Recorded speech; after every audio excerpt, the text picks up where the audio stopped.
کیونکہ ان دونوں کی سرسری سی ہی صحیح 2 ملاقاتیں تو ہوئی تھی۔ ہیر کو لگا تھا شیر عباس اسے بیوی کے روپ میں دیکھ کر اسے بہت ساری باتیں کرے گا، اس کے بارے میں پوچھے گا، اپنے بارے میں بتائے گا، شاید تھوڑا ٹائم بھی دے گا، مگر وہ تو کل رات یوں اچانک ہی۔ شاور لینے کے بعد ہیر واپس روم میں آئی تو اس نے کھڑکی سے پردے ہٹائے۔ سورج کی کرن لہر کی مانند کمرے میں پھیل گئی۔ یہاں سے دور نہ صرف بڑے بڑے پہاڑوں پر پرندے اڑان بھرتے نظر آ رہے تھے، بلکہ اس جگہ سے غرضر کی آبادی بھی نظر آتی تھی۔ اس نے ہیر پیلس کے اندر زمین گیٹ سے جیپ آتی دیکھی۔ اس وقت ہیر پیلس کے گیٹ پر پہرے دار موجود تھا، جس نے گیٹ کھول کر جیپ کو اندر آنے کا راستہ دیا۔ یہ کوئی اور نہیں بلکہ عباس تھا، اس کا شوہر۔ ہیر کو تعجب ہوا، اتنی صبح وہ کہاں سے آ رہا تھا اور رات کو کب واپس چلا گیا، اس کو خبر بھی نہ ہو سکی۔ ہیر اپنے دوپٹے کو پھیلا کر اوڑھتی ہوئی کمرے سے باہر نکلی تو اسے فرغب بھی ہال میں ہی نظر آئی۔ تو پھر اکیلے کل رات نیند آ گئی تھی آپ کو؟ فرغب بھی ہیر کو دیکھتی ہوئی اجنبیت کی دیوار کو سمیٹ کر ہیر سے مخاطب ہوئی۔ رات میں تو عباس آ گئے تھے، ہلکی مسکراہٹ کے ساتھ ہیر فرغب بھی کو اطلاع دیتی ہوئی بتانے لگی۔ شاید ان کو علم نہیں تھا، نہیں تو شیر عباس کو کل صبح سے ہیر پیلس نہیں آئے، بلکہ ابھی ان کی جیپ کا ہارن سنائی دیا ہے۔ فرغب بھی ہیر کی غلط فہمی دور کرتی ہوئی ہیر کو بتانے لگی۔ ان کی بات پر ہیر کے چہرے کی مسکراہٹ کی جگہ الجھن نے لے لی۔ وہ کنفیوز ہو کر ہال میں داخلی راستے پر عباس کو دیکھنے لگی، جو ہلکی سی مسکراہٹ کے ساتھ فرغب بھی سے مل رہا تھا۔ اس کا حلیہ، اس کے کپڑے یہی بتا رہے تھے، وہ ابھی ہوٹل سے واپس لوٹا تھا، مگر کل رات وہ کالے رنگ کی قمیص شلوار میں کمرے میں موجود تھا۔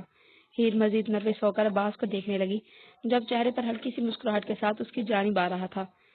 سوری، میں کل سارا دن بزی رہا ہے، اس لیے تم سے ملنے نہیں آ سکا۔ پلیز تم اس بات کو محسوس مت کرنا۔ اب میں 3 دن تک بالکل فری ہوں، میرا سارا وقت تمہارے لیے ہوگا۔ عباس جیسے دوستانہ لہجے میں ہیر کو دیکھتا ہوا بول رہا تھا۔ ہیر حیرت سے اس کی کالی گہری آنکھوں کے رنگ کو دیکھ رہی تھی۔ عباس کی بات سن کر ہیر کا ذہن معاف ہونے لگا۔ کل رات وہ منظر اس کی آنکھوں کے سامنے فلم کی طرح چلنے لگا۔ نہیں مگر کل رات تو آپ آئے تھے۔ ہیر کو اپنی آواز لڑکھڑاتی ہوئی تھوڑی گھبرائی ہوئی لگی تھی۔ ہیر کی بات سن کر عباس نے پہلے سیریس ہو کر غور سے ہیر کا چہرہ دیکھا، پھر مسکراتا ہوا بولا، ہاں کل رات میں تمہارے خوابوں میں آیا تھا، لیکن ابھی تمہارے سامنے حقیقت میں موجود ہوں۔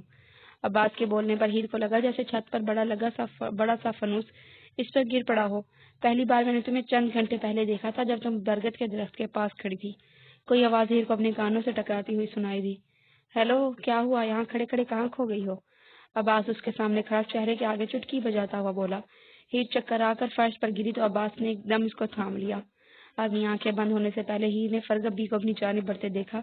اس کا بعد ہیر کا دماغ تاریکی میں چلا گیا، صرف کانوں میں آواز گونج رہی تھی، آج کے بعد تم مجھے اپنے آس پاس محسوس کرو گی، تمہارے سائے کی طرح ہر وقت میں تمہارے ساتھ رہوں گا۔ مجھے تم اپنا اسیر کر چکی ہو، پہلے ہی نظر میں مجھے عشق ہو گیا ہے تم سے۔ شہناز اور امامہ کے جانے کے بعد آرزو دوبارہ بیڈ پر لیٹ گئی۔ اس کا دل ناشتہ کرنے کو نہیں چاہ رہا تھا، بلکہ ہر شے سے دل اچاٹ ہو چکا تھا۔ کام والی جب گھنٹی بجا کر واپس جانے والی تھی، تب اس نے گھر کا دروازہ کھولا تھا۔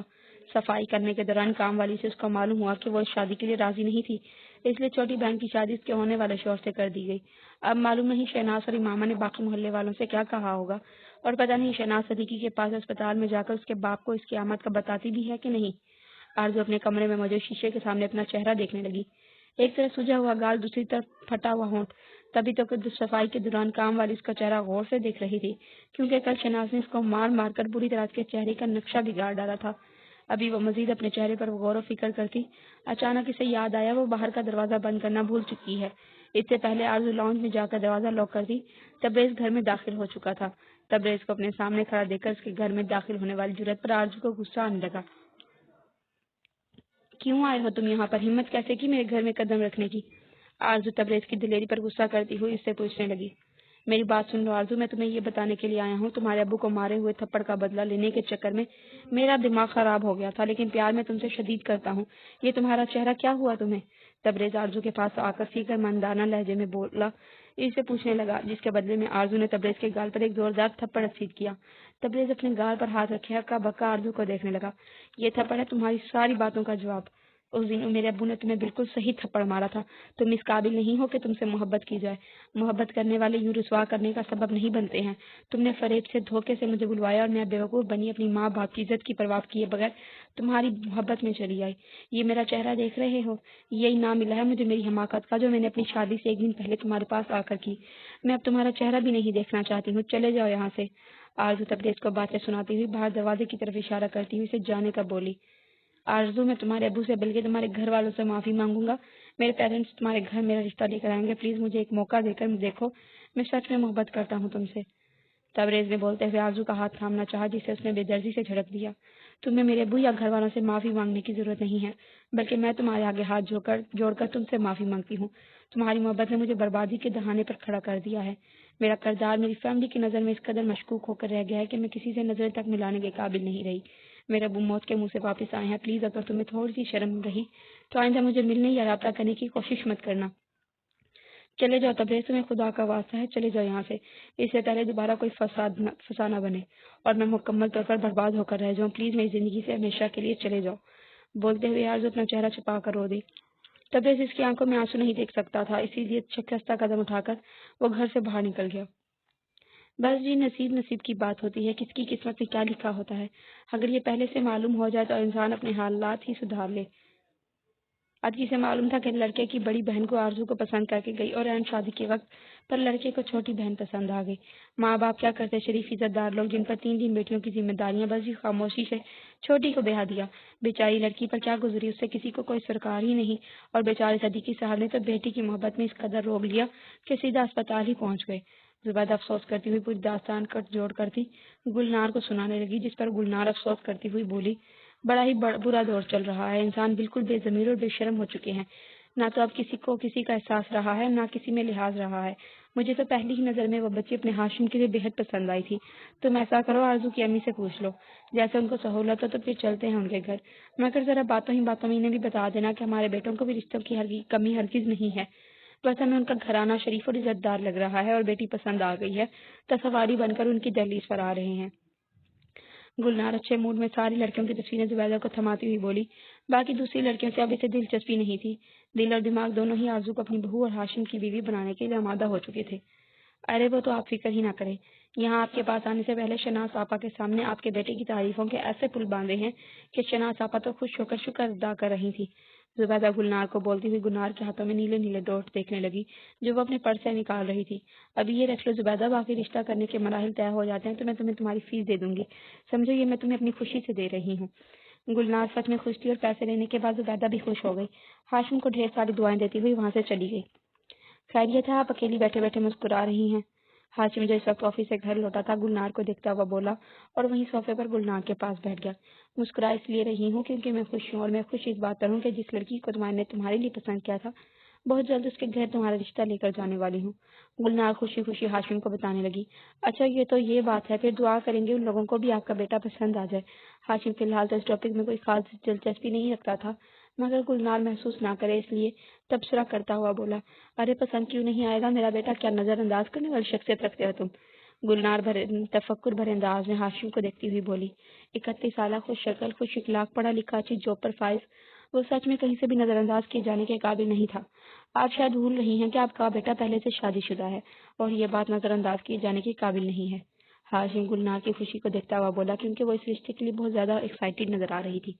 اگر اسی بات کو لے کر وہ لوگ اس رشتے سے انکار کر دیتے تو لازمی بعد میں گلنار افسردہ ہو جاتی، اور ہاشم ایسا نہیں چاہتا تھا۔ آرزو کے گھر والوں کو پہلے ہی بتا دیا ہے اور انہیں کوئی اعتراض نہیں ہے، اب تم منہ سے کوئی بھی بری بات نکال کر میرا موڈ مت خراب کرو، تمہاری بیوی ویسے ہی دوپہر میں مجھے کافی باتیں سنا چکی ہے۔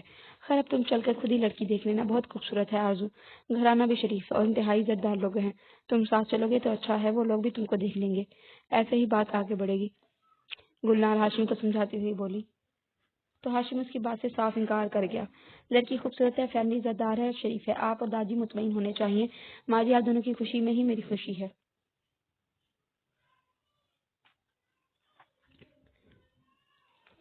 ابھی آفس کے 100 بکھیرے پڑے ہیں، ایسی میٹنگز کے لیے شاید میں اسپیشلی ٹائم نہیں نکال پاؤں، پلیز مائنڈ مت کیجیے گا اس بات کو۔ ہاشم بولتا ہوا اٹھ کر اپنے کمرے میں چلا گیا۔ گلنار اس کی بات کا جواب بھی برا بھی نہیں مانا، وہ ایوب خان کے ہمراہ آرزو کے گھر رشتہ لے کر جانے کا ارادہ کر بیٹھی تھی۔ یقیناً جب بھی ہاشم آرزو کو دیکھتا اسے اپنی ماں کی پسند پر خوشی ہوتی، گلنار کو پورا یقین تھا۔ Episode number 6۔ پورا ہفتہ گزر چکا تھا مگر وہ ابھی تک خوف کے احساس سے باہر نہیں نکلی تھی۔ ہیر پیلس میں کچھ اس کے ساتھ پہلی رات ہوا تھا، نہ تو ہیر وہ سب کو جا کر بلا سکتی تھی اور نہ ہی وہ سب کسی کو بتا سکتی تھی۔ ہوش میں آنے کے بعد وہ صدمے کی کیفیت میں دیر تک روتی رہی تھی۔ سرزبی اور عباس کے پوچھنے پر فیملی یاد آ رہی ہے کہہ کر اس نے رونے کا جواز بنایا تھا۔ عباس نیچر کے لحاظ سے اچھا تھا، اسے اداس دیکھ کر اچھے دوست کی طرح ہیر کو ٹریٹ کر رہا تھا۔ اس رات کے بعد سے واسطے کوئی واقعہ اس کے ساتھ دوبارہ پیش نہیں آیا تھا، مگر وہ برگد کے درخت اور اس کالے بلے سے کافی زیادہ ڈر گئی تھی۔ آج گزر کا موسم کافی خوشگوار تھا۔ ہیر کی طبیعت فریش ہو جائے عباس اسے پھنرولی لے آیا تھا۔ اس وقت ہیر بڑے سے چٹان نما پتھر پر بیٹھی ہوئی جھیل کے نیلے پانی کو دیکھ رہی تھی، جو اتنا صاف اور شفاف تھا کہ اس میں چھوٹے چھوٹے سائز کے پتھر صاف دکھائی دے رہے تھے۔ یہاں آ کر وہ قدرتی مناظر دیکھتے ہوئے ان میں کھو کر کافی اچھا محسوس کر رہی تھی۔ تب اسے اپنی پشت پر کسی کی موجودگی کا احساس ہوا۔ وہ خوف زدہ ہو کر اس سے پہلے مڑتی، عباس اس کو ایک دم شانوں سے تھام چکا تھا، نہیں تو وہ سیدھی پانی میں جا گرتی۔ یہ میں ہوں ہیر، یہاں میرے علاوہ آس پاس کوئی تمہیں دوسرا دکھ رہا ہے جو تم ایسے ڈر گئی ہو؟ کیا بچپن سے ہی اتنا چھوٹا دل ہے تمہارا کہ تم بات بات پر ڈر جاتی ہو؟ عباس ہیر کو شانوں سے تھامتا ہوا اسے پوچھنے لگا۔ عباس نے ان 7 دنوں میں محسوس کیا تھا وہ بہت زیادہ ڈرپوک سی لڑکی تھی، جو بات بات پر خوف زدہ ہو جایا کرتی تھی۔ میں سمجھی کوئی اور تھا۔ یہ جملہ تو عباس کو جیسے رٹ چکا تھا۔ وہ عباس کو اچانک دیکھ کر یہی بولتی تھی، میں پہلے ڈرپوک نہیں تھی، مگر یہاں آنے کے بعد اب ہو گئی ہوں۔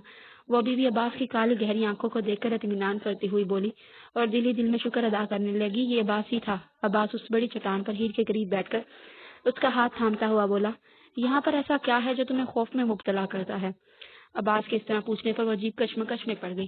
عباس کو اپنے ساتھ ہوا واقعہ بتائے کہ نہیں وہ فیصلہ نہیں کر پا رہی تھی، کیونکہ وہ شوہر تھا۔ یہ سب کیسے سنتا؟ ہیر بے بسی سے عباس کو دیکھے گئی۔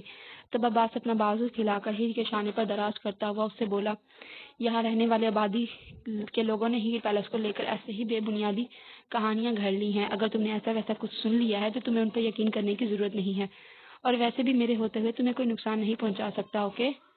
عباس ہیر کے شانے پر اپنا ہاتھ رکھے آنکھوں میں اپنائیت بھرے تاثر کے ساتھ بے حد نرمی سے بولا، تو ہیر اس کو بتا بھی نہیں سکی کہ وہ یہاں آ کر کون سا نقصان پہلے ہی رات اٹھا چکی ہے۔ یار کچھ بولا تو کیا کرو تم؟ باتیں کیا کرو مجھ سے؟ بس ایسے ہی خاموشی سے دیکھتی رہتی ہو مجھے۔ تمہیں معلوم ہے نیچر کے لحاظ سے میں خود بھی کافی پرائیویٹ سا بندہ ہوں، ہر کسی سے اتنی جلدی فرینک نہیں ہوتا، مگر ہم دونوں کے بیچ بہت قریبی بہت گہرا رشتہ ہے۔ تمہارے ہر وقت ڈرنے سے میں اپنے اور تمہارے رشتے میں چاہ کر بھی اپنائیت محسوس نہیں کر پاتا، جو اس رشتے کی خوبصورتی ہے۔ عباس نے ہیر کو اپنی باتوں سے احساس دلاتے ہیں ذرا سا جھک کر اس کی پیشانی پر اپنے ہونٹ رکھے۔ ویسے ہی ہیر خوف سے پیچھے ہوئی، جس سے عباس کو ایک دم ہیر کا ری ایکشن دیکھ کر خاموش ہو گیا، اور خود ہیر بری طرح شرمندہ ہو گئی۔ آئی ایم سوری عباس، آپ پلیز برا مت مانیے گا۔ ہفتے بھر سے ایسا ہی ہوتا آ رہا تھا۔ عباس جب ہیر کے قریب آنے کی کوشش کرتا، ہیر عباس سے ایسے ہی خوف زدہ ہو جاتی اور عباس ایک دم بنا کچھ بولے خاموش ہو جاتا۔ چلو واپس چلتے ہیں، اندھیرا ہونے والا ہے۔ عباس اس کی بات پر بنا کوئی جواب دیے بولتے ہوئے اٹھنے لگا۔ عباس، ہیر نے عباس کے پکارنے کے ساتھ اپنے دونوں بازو اس کے گلے کے گرد حائل کر لیے اور عباس کے سینے پر اپنا چہرہ چھپا لیا۔ آج سے پہلے ان گزرے ہوئے دنوں میں ہیر نے یہ عمل پہلے کبھی نہیں کیا تھا، اور اس وقت اس لیے کیا تھا کیونکہ وہ عباس کو خود سے بدگمان یا ناراض نہیں دیکھ سکتی تھی۔ ہیر کے اس عمل سے عباس کے چہرے پر مسکراہٹ بکھر گئی۔ اگر تم اس اپنائیت کا اظہار نہیں کرتی، میں تب بھی تم سے خفا نہیں ہوتا۔ عباس پتھر سے نیچے آتے ہوئے ہیر سے بولا، کیونکہ پتھر اونچا ہو چکا تھا۔ وہ ہیر کو پکڑ کر احتیاط سے نیچے اتارنے لگا۔ سورج ڈھلنے کے ساتھ ہی تیز ہوا سرد ہوا نے زور پکڑ لیا تھا۔ ہیر عباس کے ساتھ چلتی ہوئی گرم شال اپنے گرد اچھی طرح لپیٹنے لگی۔ عباس نے جیپ تھوڑی دور کھڑی کی تھی، اس لیے وہ دونوں ہی پیدل چل رہے تھے۔ عباس دونوں ہاتھ جیکٹ کے جیبوں میں ڈالے تھے، اس قدم اٹھاتا ہوا جیپ تک پہنچ چکا تھا، جبکہ ہیر اس سے کافی پیچھے تھی۔ دور سے ہی بہت سے مویشی آنے لگے، جن میں بھیڑ اور بڑے سنگوں والے پہاڑی بکرے تھے۔ ہیر ان کو مت دیکھو، وہ بھی بہت دور ہیں، جلدی سے آ جاؤ۔ عباس جیپ کے پاس کھڑا ہیر سے بولا، جو ابھی سے کنفیوز ہو رہی تھی۔ سڑک کراس کرے کے دوسری طرف آنے کے بجائے سوچ رہی تھی، میں کیسے آ سکتی ہوں؟ آپ نہیں جانتے میں روڈ کراس کرنے سے ڈرتی ہوں۔ ہیر بڑے بڑے سینگوں والے پہاڑی بکرے دیکھ کر تیز آواز میں عباس سے بولی، نہیں یہ بات تو میں اچھی طرح جانتا ہوں اور تمہاری بے وقوفی کے مظاہرے بھی دیکھ چکا ہوں۔ عباس بولتا ہوا وقت ضائع کیے بغیر ہیر تک پہنچا، جب تک سارے مویشی سڑک پر ان کے قریب آتے سیدھا اپنی منزل پر جانے لگے تھے۔ عباس نے ہیر کا ہاتھ پکڑا تاکہ وہ ہیر کو اپنے ساتھ جیپ تک لے جا سکے۔ نہیں، پہلے ان سب کو گزر کر یہاں سے جانے دے۔ ہیر عباس کا ارادہ بھانپتی ہوئی ڈر کر بولی، تعداد دیکھی ہے تم نے ان سب کی؟ عباس نے ہیر سے بولتے ہوئے اچانک اسے بازو میں اٹھا لیا۔ عباس یہ کیا کر رہے ہیں آپ؟ اف! ہیر عباس کی سمر پر بوکھلا گئی۔ بے شک اس وقت وہاں کوئی نہیں تھا، اس کے باوجود ہیر کو شرم آنے لگی۔ عباس اس کے ڈر اور شرم کی پرواہ کیے بغیر اسے مویشیوں کے بیچ میں اٹھائے اپنی جیپ تک لے آیا۔ صرف 2 منٹ کا کام تھا، لیکن تم نے صبح کر دینی تھی جیپ تک آتے آتے۔ عباس نے جیپ کے پاس آ کر نیچے اتارتے ہوئے بولا، مگر شرم سے ہیر کچھ بول ہی نہیں پائی۔ شام کا ڈھلتا ہوا منظر، ہیر کا شرمایا ہوا چہرہ، عباس کو سمجھ نہیں آیا کون سے منظر زیادہ خوبصورت ہے۔ اب ایسے کیا دیکھنے لگ گئے ہیں آپ؟ ہیر عباس کی نظروں سے نروس ہوتی ہوئی اس سے پوچھنے لگی۔ بہت جلد اپنا دیوانہ بنا دو گی تم مجھے، عباس کھوئے ہوئے لہجے میں بولنے کے ساتھ ہیر کے چہرے پر آئے بالوں کو پیچھے کرتا ہوا ایسے دیکھے گیا۔ اور مجھے لگ رہا ہے بہت جلد آپ مجھے پاگل بنا دیں گے، ہیر نے عباس کی حرکت پر بولا، کیونکہ وہ اسے یوں کسی بچے کی طرح بازو میں اٹھا لایا تھا کہ وہ سنبھل بھی نہیں پائی تھی۔ ہیر کے جملے پر عباس کے چہرے کے تاثرات ایک دم تبدیل ہوئے۔ وہ تو بنا ہی دوں گا، یہی تو پلان ہے۔ عباس کی بے تاثیر آنکھوں کو دیکھ کر ہیر سمجھ نہیں پائی یہ بات اس نے مذاقن بولی تھی یا پھر یوں ہی واپسی پر۔ ہیر تھکی ہوئی تھی، اس لیے سیٹ سے سر ٹکا کر اس نے آنکھیں بند کر لی، جبکہ عباس اب خاموشی سے ڈرائیونگ کر رہا تھا۔ ہسپتال کے کاریڈور میں دور دور تک ہیر کی چیخوں کی آوازیں گونج رہی تھی۔ اس وقت وہ اپنے آپ ان میں نہیں تھی اور زور زور سے چلا رہی تھی۔ کون ہے اس پیشنٹ کے ساتھ؟ خاموش کروائیے اسے، دوسرے مریض بھی ڈسٹرب ہو رہے ہیں اس کی چیخنے سے۔ ہسپتال کی نرس فرغت بی کے پاس آتی ہوئی بولی تو فرغت بی اٹھ کر ہیر کے پاس کمرے میں چارنے لگی۔ پاگل ہے بیچاری، کل رات کو بھی ایسے ہی چلا رہی تھی، فرغت بی نے کاریڈور میں ایک عورت کو بولتے ہوئے سنا۔ وہ اس عورت کو بنا کچھ بولے کمرے میں ہیر کے پاس چلی آئی، جہاں چار وارڈ بوائز نے ہیر کو پکڑ رکھا تھا، مگر ہیر اس کے باوجود بے قابو ہو کر زور سے چلاتی ہوئی ان لوگوں سے اپنا آپ چھڑوانے کی کوشش میں زور شور سے چیخیں مار رہی تھی۔ ہیر رحم کھاؤ اپنی حالت پر، سنبھالو اپنے آپ کو، خدا کے لیے خاموش ہو جاؤ۔ فرغت بھی روتی ہوئی ہیر کی حالت دیکھ کر بولی، کھلے بال اب ترہلیا، سچ مچ وہ پاگل ہی ہو چکی تھی اس پریگننسی کی حالت میں۔ یہ کیا کر رہی ہیں آپ؟ ڈاکٹر نے سختی سے منع کیا ہے کہ اس کو کوئی بھی انجیکشن دینے کے لیے، پریگننسی میں یہ خطرناک ہے، آپ کو اندازہ نہیں ہے۔ فرغت بھی اس نرس کو ٹوکتی ہوئی بولی جو سرنج بھر رہی تھی۔ بیوی ہمیں مت سکھاؤ، جاؤ جا کر باہر بیٹھو، بلکہ یہاں اس کے شوہر کو بلاؤ، 11 ماہ سے اوپر ہو چکے ہیں، بچے کی گروتھ دن بہ دن بڑھتی جا رہی ہے، ڈاکٹر نے آپریشن کرنے کا بول دیا ہے۔ نرس فرغت بی کو بولتی ہوئی نئی مصیبت میں مبتلا کر کے ہیر کو انجیکشن لگانے لگی۔ ماشاءاللہ، ہمیں تو بہت زیادہ پسند آئی ہے آپ کی بیٹی۔ گلنار اپنے ساتھ بیٹھی آرزو کو دیکھتی خوش ہو کر صدیقی اور شہناز سے بولی، ساتھ ہی ایوب خان کی رائے لینے کے لیے ان کی جانب دیکھنے لگی۔ ایوب خان نے بھی مسکرا کر ہلکے سے اس بات میں سر ہلایا، یعنی ان کو بھی اپنے پوتے کے لیے آرزو بہت زیادہ پسند آئی تھی۔ الحمدللہ، ہم نے تینوں بیٹیوں کو دینی اور دنیاوی تعلیم کے ساتھ اخلاقیات کا درس بھی دیا ہے۔ اوپر والے نے جہاں میری بچیوں کا نصیب لکھا ہے، مجھے پوری امید ہے یہ تینوں ہمارا سر کبھی نہیں جھکائیں گی، کیونکہ شہناز کو زبیدہ بتا چکی تھی کہ ان کی پہلی بہو کافی بدتمیز اور منہ پھٹ قسم کی لڑکی تھی، اس لیے شہناز خاص طور پر اخلاقیات کا ذکر کرتی ہوئی بولی، جبکہ آرزو سر جھکائے بیٹھی شہناز کا تبصرہ سننے لگی۔ شہناز اور صدیقی اس کے لیے اس رشتے پر خوش نظر آ رہے تھے جو پہلے سے شادی شدہ ہونے کے ساتھ عمر میں اس سے 10 سال بڑا تھا۔ اخلاق کی سب سے بڑی دولت ہوتی ہے، جو اس زیور سے راستہ ہو تو آنے والی نسل بھی اچھی ہو، طرح پروان چڑھتی ہے۔ صدیقی صاحبہ، میں آپ کی بیٹی اپنے پوتے کے لیے پسند آئی ہے، ہم چاہیں گے کہ آپ بھی ہمارے گھر تشریف لا کر ہمارے پوتے ہاشم خان سے مل لیں، اسے دیکھنے، اچھی طرح بات چیت کرنے، ہم فضول کی رسموں میں پڑھ کر وقت ضائع نہیں کرنا چاہتے۔ اگر ہاشم سے ملاقات کے بعد آپ مطمئن ہوتے ہیں تو شادی کی تاریخیں مقرر کر کے اگلے ماہ ہی اس اہم فریضے کی ادائیگی کریں گے۔ ایوب خان بھی گفتگو میں حصہ لیتے ہوئے بولے۔ اتنی جلدی شادی کا سن کر صدیقی اور شہناز دونوں ہی بوکھلا کر ایک دوسرے کو دیکھنے لگے۔ آرزو کا سر کچھ اور نیچے جھک گیا، آنکھیں نم ہونا شروع ہو گئی۔ امامہ بیٹا، آرزو کو کمرے میں لے جاؤ، شہناز چائے سرو کرتی ہوئی امامہ سے بولی۔ وہ آرزو کی دل کی کیفیت سے خوب انجان تھی، اس لیے بالکل نہیں چاہتی تھی آرزو کے کسی عمل سے گلنار کو کچھ علم ہو۔ زبیدہ بہن نے آپ نے آپ کے پوتے کی تصویر دکھائی تھی، ماشاءاللہ کافی سنجیدہ اور پروکار شخصیت ہے اس کی، اس سے مل کر یقیناً خوشی ہوگی، لیکن اتنی جلدی شادی، آپ ہمیں تھوڑا وقت دیں۔ امام آرزو کو اپنے ساتھ لے کر جا چکی تھی۔ صدیقی اپنی بوکھلاہٹ چھپائے ایوب خان سے بولا۔ شہناز بھی فوراً گلنار کو دیکھتی ہوئی بتانے لگی، دراصل ابھی 2 ہفتے پہلے ہی ہم نے اپنی سب سے چھوٹی بیٹی کی شادی کی ہے، اتنی جلدی دوسری کو بھی رخصت کر دیں ایسا فوری تو ممکن نہیں، اس لیے آپ ہمیں تھوڑا وقت دیں۔ شہناز گلنار کو دیکھتے ہوئے سلیقے سے بولی۔ وہ لوگ بھی جلدی آرزو کو بیاہنا چاہتے تھے، مگر ہاشم کے گھر والوں کو شاید ان سے بھی زیادہ جلدی تھی۔ ہمیں صرف آج سے آپ کی آرزو چاہیے، جہیز کے نام پر ایک سکہ ہم نہیں لیں گے، اباجی جہیز کے سخت خلاف ہیں، اس وجہ سے آپ بالکل مطمئن ہو جائیں۔ گلنار بول رہی تھی، تبھی 2 اجنبی لوگ، ایک مرد اور ایک خاتون، ڈرائنگ روم میں چلے آئے، جسے دیکھ کر صدیقی اور شہناز کے تاثرات پر ناگواری در آئی۔ جی بولیے، کس سلسلے میں آنا ہوا آپ لوگوں کا؟ صدیقی سنجیدہ تھوڑے خشک لہجے میں ان لوگوں سے بولا۔ ایوب خان اور گلنار بھی ان لوگوں کو دیکھ کر خاموش ہو گئے۔ ہم آپ کی 2 گلی چھوڑ کر رہتے ہیں، اپنی بیٹے تبریز کا رشتہ آپ کی بیٹی آرزو کے لیے لے کر آئے ہیں، آپ ابھی اپنے مہمانوں کے ساتھ مصروف ہیں، ہم لوگ دوبارہ آ جاتے ہیں۔ ٹیبل پر چنے گئے لوازمات ایوب خان اور گلنار کو دیکھ کر وہ خاتون بولی جو تبریز کی ماں تھی۔ ان خاتون کی باتیں سن کر میں ایک دم ماحول میں سنجیدگی چھا گئی۔ گلنار بھی خاموش نظروں سے ایوب خان کو دیکھنے لگی۔ معاف کیجیے گا، آپ نے آنے میں کافی دیر کر دی، ہم اپنی بیٹی کا رشتہ ان کے پوتے سے طے کر چکے ہیں۔ صدیق کی اب کی بار آواز گونجی تو جہاں آنے والوں کو اپنے یہاں آنے کا مقصد بیکار لگا، وہیں ایوب خان اور گلنار کو رشتہ پکا ہونے پر اطمینان ہو گیا۔ آج طلوع آفتاب کے ساتھ ہیر کی آنکھ کھل گئی۔ اس نے اپنے برابر میں سوئے عباس کو دیکھا۔ عادت کے مطابق آج ہیر نے روز کی طرح کھڑکی کے پردے نہیں ہٹائے تھے، کہیں اس عمل سے عباس کی نیند نہ خراب ہو جاتی۔ 20 دن ان دونوں کی شادی کے گزر چکے تھے۔ ہیر کا گریز سمجھتے ہوئے عباس نے ابھی تک اس کو ٹائم دیا تھا۔ جبر یا زبردستی کا وہ عادی نہیں تھا، بلکہ جتنا ممکن ہو سکتا تھا وہ ہیر کا خیال بھی رکھتا تھا۔ اس دن کے بعد سے ہیر نے کوئی ایسا واقعہ نہیں دیکھا تھا، نہ کچھ اس کے ساتھ ایسا ہوا، اس لیے ہیر کا ڈر اور خوف ختم ہو چکا تھا۔ ہیر اٹھ کر لباس تبدیل کرتی ہوئی کمرے سے باہر نکل گئی۔ اس وقت ہال بالکل سنسان تھا۔ فرغبی ابھی تک نہیں جاگی تھی، نہ ہی ابھی تک کوئی ملازم ہیر پیلس آیا تھا۔ بڑے سے ہال کا جائزہ لیتی ہوئی ہیر کی نظر لکڑی کے اس پیانو پر ٹھہر گئی۔ آج تک اس نے عباس کو پیانو بجاتے نہیں دیکھا تھا، نہ جانے اس پیانو کو یہاں شوقیہ رکھا گیا تھا یا پھر سجاوٹ کے لیے۔ ہیر قدم اٹھاتی ہوئی پیانو کی طرف بڑھی۔ اس نے پیانو کی ایک انگلی سے دبایا تو پورے ہال میں آواز بیدار ہوئی۔ آہستہ سے وہ ساری انگلیاں پیانو کی کیج پہ رکھتی ہوئی پیانو بجانے لگی۔ پورا ہال پیانو کی آواز سے گونج اٹھا، لا لا لا۔ ساتھ ہی کوئی نسوانی آواز ہیر کو سنائی دینے لگی، جیسے اس کے پیانو بجانے کے ساتھ کوئی گا رہا ہو۔ ہیر نے اپنی انگلیوں کی حرکت کو وہیں روک دیا تو آواز بھی آنا بند ہو گئی۔ چند سیکنڈ یوں ہی خاموشی سے گزر گئے۔ اس نے دوبارہ پیانو بجایا۔ دوبارہ سے نسوانی آواز میں کوئی گنگنانے لگا۔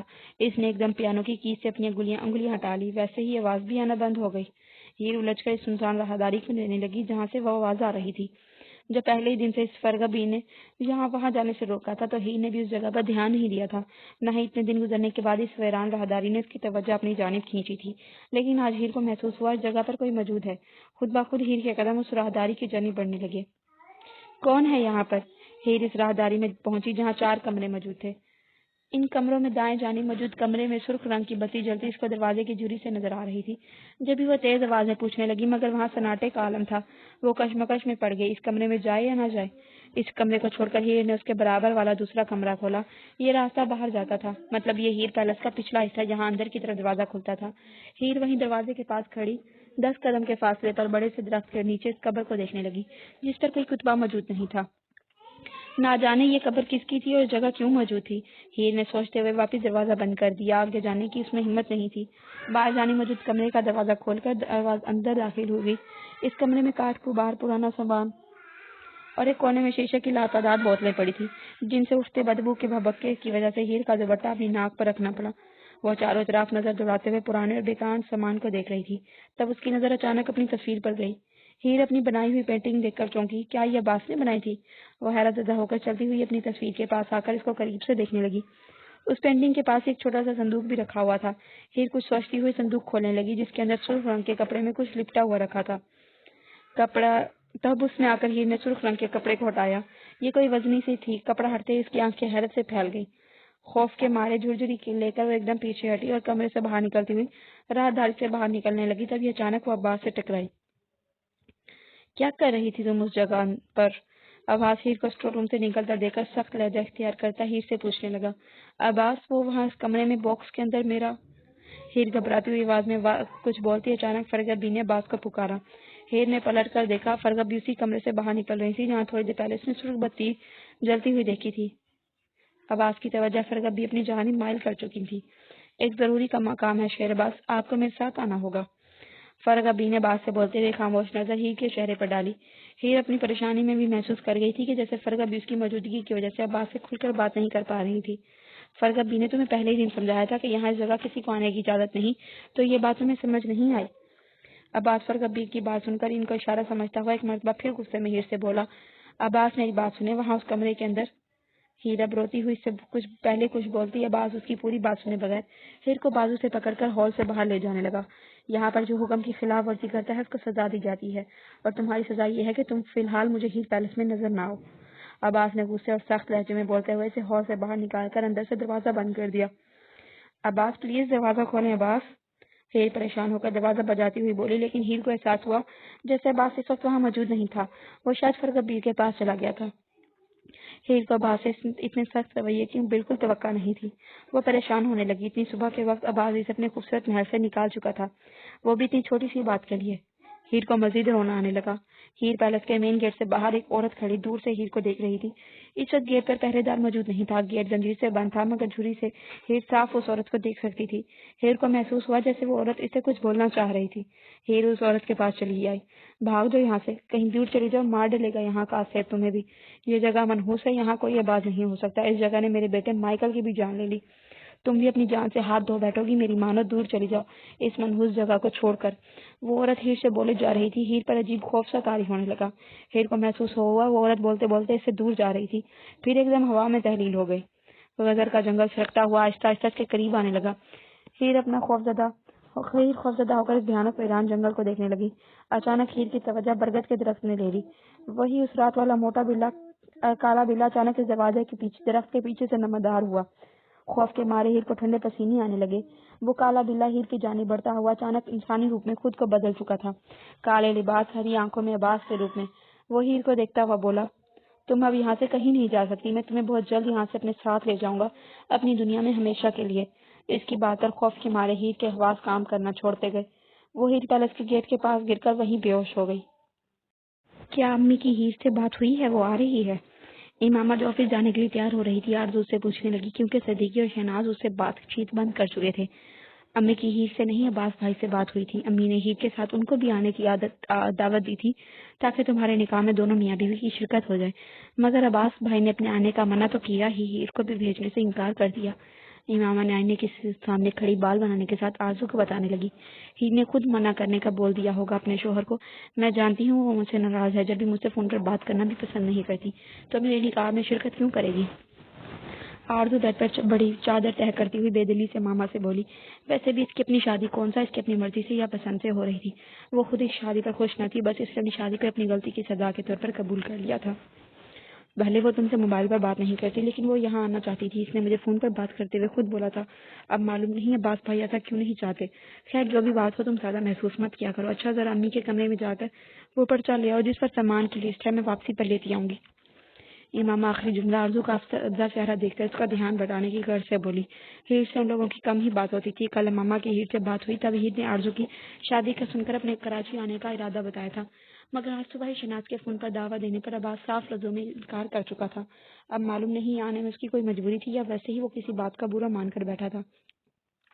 بہن کی شادی میں چھوٹی بہن شرکت نہیں کر سکتی، ایسا کیسے ممکن ہے؟ میں خود بات کرتا ہوں شیر عباس سے۔ بیڈ پر لیٹے ہوئے صدیقی نے ہیر کے نہ آنے کی بات سنی تو وہ شہناز سے بولا، کوئی ضرورت نہیں ہے آپ کو کال کر کے شیر عباس کو مجبور کرنے کی، آپ بھول رہے ہیں شیر عباس کی شادی ہیر سے پہلے آرزو سے ہونے والی تھی، شاید اس بات کی وجہ سے اس نے خود آنے کا منع کر دیا اور ہیر کو بھیجنے سے بھی انکار کر دیا۔ صدیقی صاحب اگر دیکھا جائے تو اسی میں ہی بہتری ہے کہ وہ دونوں آرزو کی شادی میں یہاں نہ آئیں، اس لیے میں نے خود بھی شیر عباس سے اس موضوع پر زیادہ بات نہیں کی، ہمیں اس بات کا اطمینان ہونا چاہیے کہ اس نے ہماری ہیر کو خوش رکھا ہوا ہے۔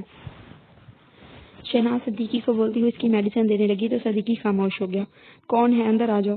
کمرے کے دروازے پر دستک کی آواز پر آرزو کمرے کے اندر چلی آئی۔ آپ ہی وہ لسٹ مانگ رہی ہیں جو آپ نے کل رات تیار کی تھی، بول رہی تھی واپس گھر آتے وقت سارا سامان لے آئیں گی۔ آرزو دھیمی آواز میں نظر جھکائے شہناز سے بولی، وہ جانتی تھی اس وقت صدیقی کی اس کی جانب دیکھ بھی نہیں رہا ہوگا کہ شہناز کے تاثرات بھی ایک دم سخت ہو گئے ہوں گے۔ دراز میں رکھی ہے، نکال کر ماما کو دو، اس سے بول دو اپنے ابو کی دوائی بھی لیتی آئے، ختم ہونے والی ہیں۔ شہناز بے لچک ہو لہجے میں بولی۔ صدیقی کے بیمار رہنے کی وجہ سے اب گھر کے کاموں کی ذمہ داری بھی امامہ کے کندھوں پر آ چکی تھی، جسے وہ بنا شکایت کیے خوش اسلوبی سے نبھانے کی پوری کوشش کرتی۔ آرزو یہاں آ کر بیٹھو میرے پاس۔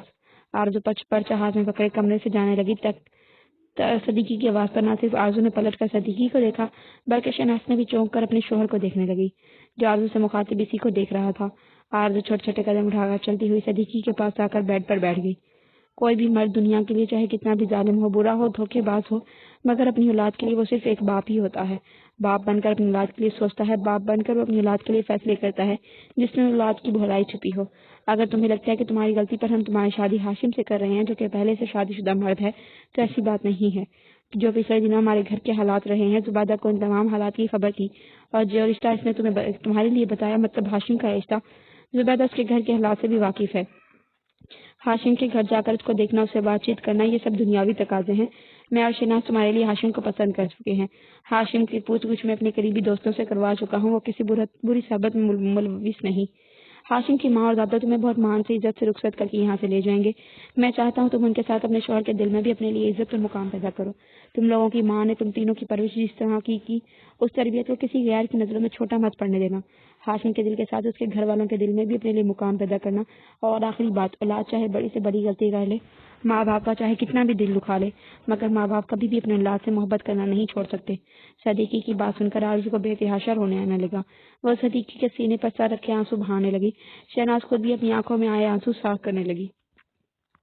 بھاگ جو یہاں سے، کہیں دور چلی جاؤ، مار ڈالے گا یہاں کا سیب تمہیں بھی. یہ جگہ منحوس ہے، یہاں کوئی بات نہیں ہو سکتا. میرے بیٹے مائیکل کی جان لے لی اس جگہ نے، تم بھی اپنی جان سے ہاتھ دھو بیٹھو گی. میری مانو تو دور چلی جاؤ اس منحوس جگہ کو چھوڑ کر. اس بوڑھی عورت کے آواز ایک مرتبہ پھر ہیر کے کانوں میں گونجی. ہیر نے چکراتے ہوئے سر کے ساتھ اپنی آنکھیں کھولی تو خود کو بیڈ روم میں موجود پایا. اس عورت کی باتیں یاد کر کے اسے عجیب سی وحشت ہونے لگی. اسے یہاں اس جگہ پر نہیں رہنا تھا. ویسے بھی کل ماما سے بات کرتے ہوئے اسے اپنے کراچی آنے کی بہامی بھر لی تھی. اپنی سوچوں میں گم کمرے میں کسی کی موجودگی کا احساس کیے بغیر وہ بیڈ سے اٹھ کر نیچے اترنے لگی. کہاں جا رہی ہو؟ اب آج دائیں جانب صوفے پر بیٹھا ہوا ہیر کو ہوش میں آتا دیکھنے کے ساتھ اس کے تاثرات کو بغور جانچ رہا تھا. ہیر کو بیڈ سے نیچے اترتا ہوا دیکھ کر پوچھنے لگا، آپ نے تو مجھے یہاں سے نکال دیا تھا، پھر واپس کیوں لے کر آئے ہیں آپ مجھے یہاں پر دوبارہ؟ ہیر کو عباس کو اپنا ساتھ کیا جانے والا سلوک ذرا پسند نہیں آیا تھا. وہ عباس سے شکوہ کرتی ہوئی پوچھنے لگی، تمہاری غلطی کرنے پر تمہیں سزا دی تھی، لیکن اب میں چاہتا ہوں کہ تم یہیں رہو. بیسمنٹ میں اس کی بگڑتی ہوئی حالت کے پیش نظر عباس کو فرغت بی کے ساتھ بیسمنٹ میں جانا تھا، کیونکہ اس کو دورہ پڑنے کی صورت میں وہ زور زور سے چیختا چلاتا. ایسے میں یا تو عباس یا پھر ایبک ہی سے قابو کر پاتے. یہ کام اکیلی فرغت بی کے پاس بس کرنا تھا.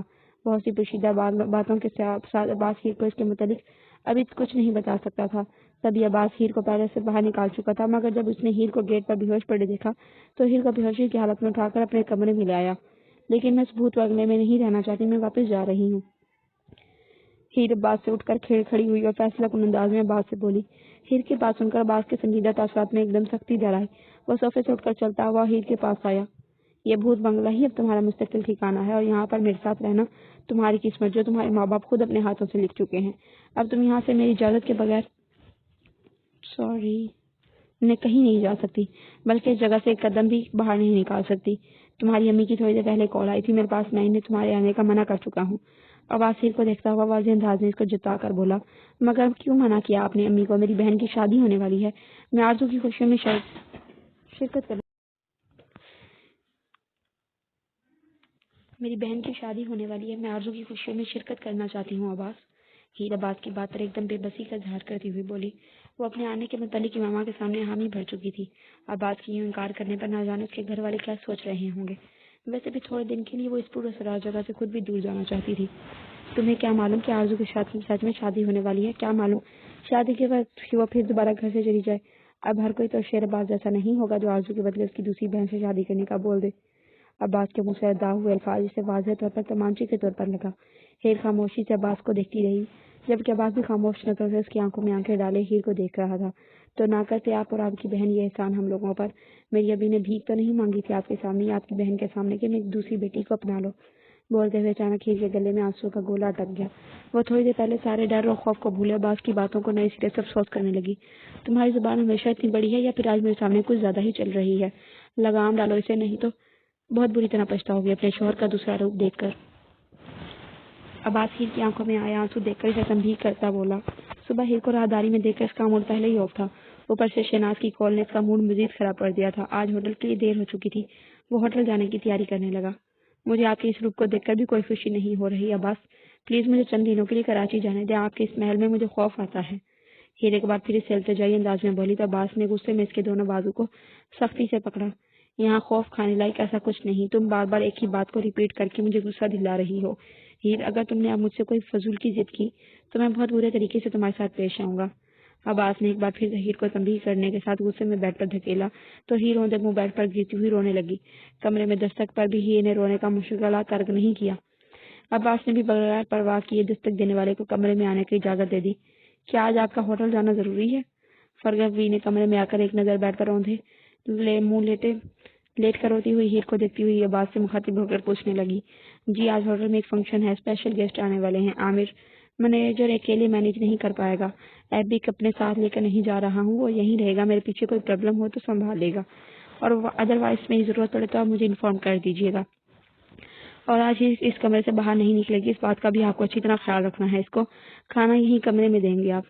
عباس ایک سنجیدہ نظر ہوتی ہوئی ہیر پر ڈال کر فرغت بیگ کو ہدایت دیتا ہوا اپنے کمرے سے نکل گیا۔ آپ کے لیے ناشتہ یہیں بھجوا رہی ہوں، کر لیجیے گا۔ ویسے تو شہرباز بہت اچھے انسان ہیں، لیکن ضدی لوگوں کے ساتھ وہ اچھے سے پیش نہیں آتے۔ آپ اس بات کا دھیان رکھیں گی تو فائدے میں رہیں گی۔ فرغت بیگ بیڈ پر اوندھے منہ لیٹے ہوئے ہیر کے سسکتے وجود کو دیکھ کر سمجھاتی ہوئی کمرے سے باہر چلی گئی۔ صدیقی کی بات سن کر آرزو کا دل مزید بوجھل ہو گیا تھا۔ دل پر ایک بوجھ سا لیے وہ بوجھل قدموں سے اپنے کمرے میں چلی آئی، جہاں ماما آفس جانے کے لیے اسے خدا حافظ کہہ کر نکل چکی تھی۔ آرزو کو لگنے لگا اب اسے باقی کی ساری زندگی کسی روبوٹ کی طرح سب کا حکم مانتے ہوئے اور جی کرتے ہوئے گزارنی پڑے گی۔ ابھی کہ اس کی زندگی بھی پابندیوں سے گھری ہوئی تھی، البتہ ذمہ داریوں اور فکروں سے آزاد تھی، لیکن ذرا سی منمانی کر کے اپنے دل کی ماننے پر اس کو جو سزا کے طور پر گہرے کنویں میں دھکیلا جا رہا تھا، کیا اچھا نہیں کیا تھا۔ اس کے ماں باپ اس کی خوشی کی خاطر تبریز کا لایا ہوا رشتہ قبول کر لیتے۔ تبریز اس سے محبت کرتا تھا، اس سے مخلص تھا، تبھی تو اس نے اپنا رشتہ بھیجا تھا، مگر نہیں۔ ضد میں آ کر اپنی انار کو قائم رکھتے ہوئے اس کے والدین اس کی شادی ایسے مرد سے کروانے پر تلے تھے جو نہ صرف عمر میں بڑا تھا بلکہ شادی شدہ بھی تھا۔ تمہارے ابو کے ساتھ ان کے چیک اپ کی لسٹ پر جا رہی ہوں، آ کر دروازہ بند کر لو، شہناز آرزو سے کہتی ہوئی جا چکی تھی۔ وہ لمبی سانس کھینچتی دروازہ بند کر کے واپس کمرے میں چلی آئی۔ اس نے ابھی تک ہاشم کو نہیں دیکھا تھا، جس کو زبردستی اس کے نصیب میں لکھا جا رہا تھا۔ ہاشم کی تصویر شہناز کے پاس موجود تھی۔ آرزو اس کے کمرے میں آ کر وہ انویلپ لے آئی جس میں ہاشم کی تصویر موجود تھی۔ جیسے ہی آرزو نے وہ تصویر سے باہر نکالی، گھر کا دروازہ بجنے لگا۔ آرزو وہ تصویر بیڈ پر رکھ کر دروازے کے پاس آئی۔ کون ہے؟ آرزو نے دروازہ کھولنے سے پہلے پوچھا۔ آرزو پلیز دروازہ کھولو، مجھے تم سے بات کرنی ہے۔ تبریز کی آواز پر وہ بری طرح بوکھلا گئی۔ تم یہاں کیوں آئے ہو؟ یہاں پر پلیز چلے جاؤ تبریز۔ آرزو پریشان ہو کر تبریز سے بولی۔ یعنی وہ خبر رکھے ہوئے تھا، اس وقت وہ گھر میں اکیلی تھی۔ جب تک تم سے بات نہیں کر لیتا تب تک میں یہاں سے نہیں جاؤں گا۔ آرزو دروازہ کھولو پلیز، ایک بار میری بات سن لو۔ تمہیں تمہارے گھر سے بلوانے کا مقصد تمہیں دھوکہ دینا نہیں تھا، سچی محبت کی ہے تم سے یار۔ میں اس دن تم سے نکاح کر کے تمہیں اپنے ساتھ تمہارے امی ابو کے پاس لے جاتا۔